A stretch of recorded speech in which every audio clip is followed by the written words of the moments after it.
The billionaire asked the cleaner a question in German to embarrass her in front of everyone. He was sure she wouldn't understand. People like her never did. But the moment she answered him fluently, the hallway went silent. And suddenly, no one was watching her anymore. They were watching him. Her name was Maya. She cleaned offices at night, not because she dreamed of it, but because it paid rent on time. The building was almost empty, lights dim, voices gone, except for one man, Richard Cole, owner of the company, rarely seen in person. That night, he stayed late. When he stepped out of the elevator, he saw her cleaning the hallway. He slowed down, not because he was curious, because people like him were used to testing limits. He spoke casually, in German, a simple sentence, half joke, half assumption. He expected silence. Maya looked up and answered him, in perfect German, calm, clear, natural. Richard stopped walking. He hadn't planned for that. "That's impressive," he said. She nodded politely and went back to cleaning. No smile, no explanation.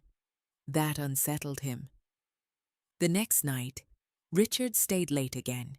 She was there. Same hallway, same calm. He tried again. Another question, different language. She answered, perfectly. This time, someone else was nearby, a manager. He noticed the shift in power. Richard felt it too, and he didn't like it. "Where did you learn that?" he asked. "My grandmother," she replied. "She raised me." That was all she said. No story, no justification. Richard walked away, annoyed, not at her, at himself. Days passed. Their encounters became brief routines, short conversations, neutral tone, sometimes silence. Maya never asked who he was, never asked for help, never changed. That bothered him more than if she had. One night, Richard asked directly, "Do you know who I am?" She stopped cleaning, looked at him. "Yes," she said. He waited. Nothing else came. "And that doesn't change anything?" he asked. She shrugged. "I care how people treat me," she said, "not what they own." That sentence stayed with him all night. A week later, Richard made a mistake. He offered her money. Not small money, a shortcut. "For language work," he said. Maya looked at the envelope, then at him. "No," she replied, simple, firm. "I don't want shortcuts," she said. "I want stability." That hit him harder than rejection, because no one had ever said no to him without fear. The next night, Maya avoided him, finished early, left quietly.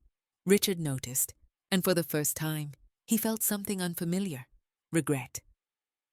2 days later, Richard waited, not with an offer, not with power, just honesty.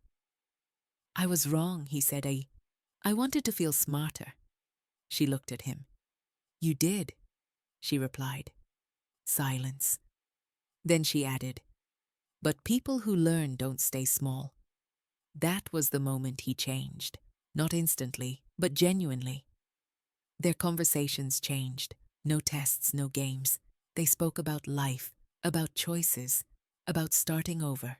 Richard stopped trying to impress. Maya stopped keeping distance, slowly, carefully. One evening, Richard walked her outside. No car, no security, just the street. "I don't want to change your life," he said. "I want to be part of it, if you allow." Maya looked at him, long enough to decide. "This only works," she said, "if you see me as an equal." He nodded. "I do now." He spoke to her in German to test her, but she answered him in a language he had forgotten. Respect. And sometimes the person you underestimate is the one who teaches you the most.